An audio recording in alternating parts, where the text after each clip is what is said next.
Hi, guys. Welcome back to another episode of Purple Conversations. I hope you're having an amazing week. I hope you know that you are fully seen, fully known, fully loved. Why am I laughing? I just recorded this whole video and then my phone decided to just went whoop. So I said, okay, God, I see you. Let's do this again. So hopefully he'll bring everything back to my memory that I just did. But here we go. So we are going to continue on the topic of Purple Conversation.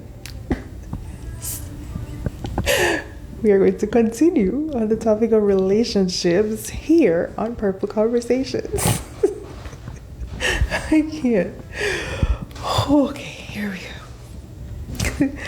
The past couple of days we've been talking about your readiness, your willingness to do the work, and if you even know why you want to be in a relationship.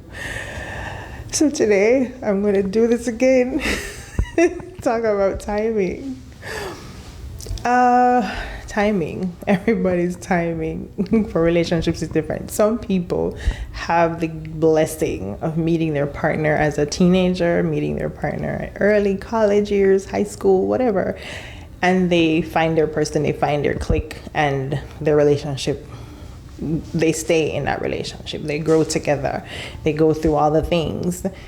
Some persons, their journey is different, their timing is different, informed by the things that they've gone through, informed by the dynamic that they grew up in, informed in depending on the checklist of things that you may have, where you think that you need to achieve school, I need to achieve career, then you look to achieve a relationship, because these are check marks that you need to tick off.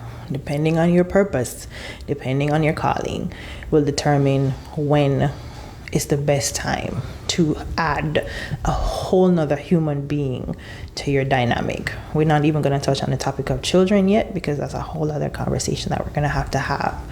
But while you are on your journey, some person's healing journey may start early. Some persons may figure it out later on down the line. You know what? I'm going to get some work that I need to do here.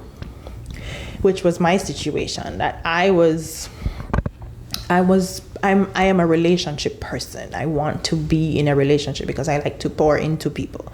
I love to fill the cup of the person that I am with. Whether this is friendships, business partnerships, relationships, that's just the nature of who I am. My children, my family, that's the nature of who I am. But it took me a while to realize that I was doing these things because I was looking to fill voids. Now, the actions were right, the motives were right, but the desire, the place it was coming from was wrong. So therefore, faulty premise, faulty results. I went through abuse, I went through rejection, I went through abandonment, I went through all the things, physical, sexual, emotional trauma. I went through fatherlessness. I went through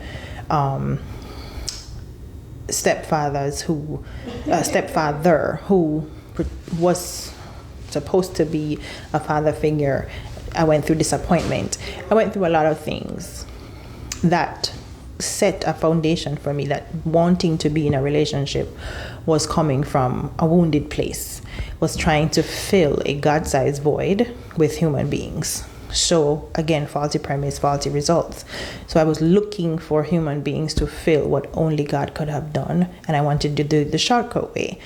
The long-term way is to now sit with yourself and go through the things that you have to deconstruct about yourself.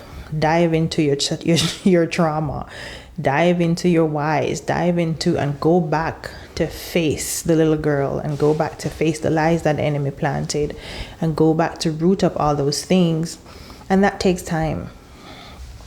And so that means some person's journeys may be longer. And some persons, just because you're in a relationship doesn't mean it's also the right relationship, and it doesn't necessarily mean you're the right people in the relationship. But what will make the difference is if both of you are willing to do the work to become. The becoming is so important, because stagnation is going to, what happens to stale water? What happens to stale anything? It starts to smell, it starts to mold, it starts to get old. So it's the same thing with relationships. If you are not feeding it, if you're not keeping it fresh, if you're not putting in the work, then it's going to get stale, it's going to get stagnant, it's going to get moldy, it's going to get old, it's going to get stinky. So we have to work on, again, ourselves, and then figure out, go to the master of time. God is the master of time. He's the only one who can give us the timing.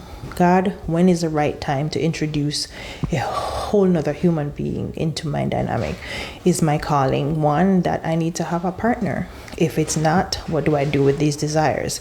If it is, please help me to hold myself until that becomes necessary, because that's a real thing. Loneliness is a real thing. Wanting companionship is a real thing, because we're wired to do community. We're not wired to do life alone.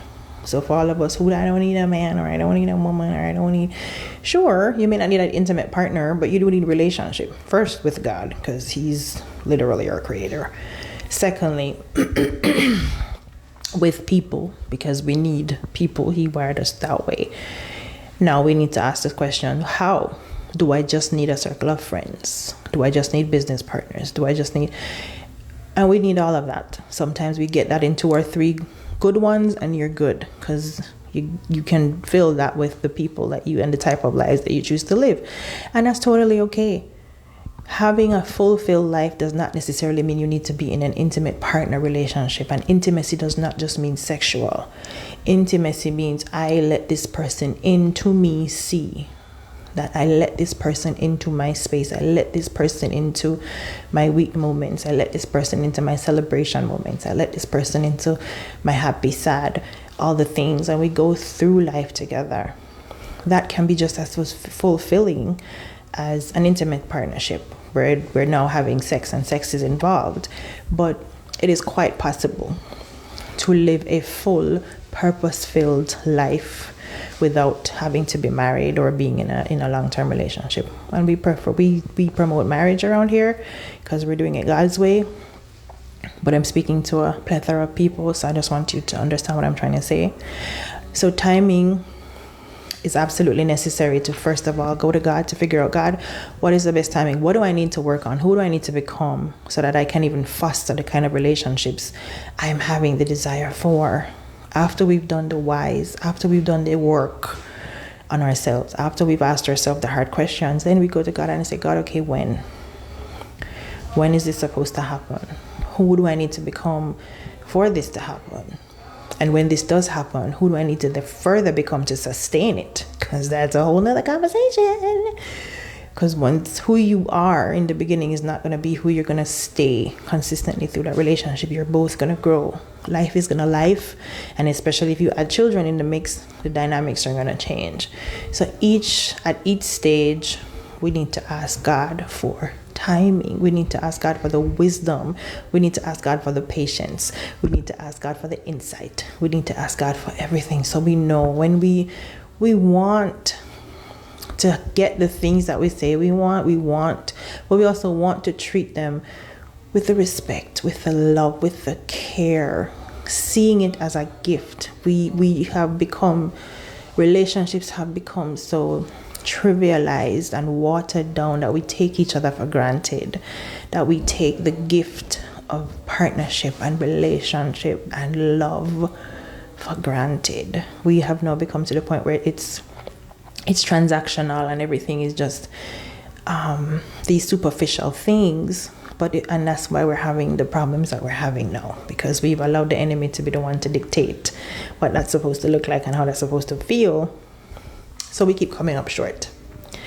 But the first and foremost relationship that we need to have is with God, with ourselves, and then we ask him for the timing. Is this the right time? What does my timeline look like to know, am I ready to have a whole nother person in my life? Because I'm now going to consider somebody else's feelings, somebody else's time, somebody else's purpose.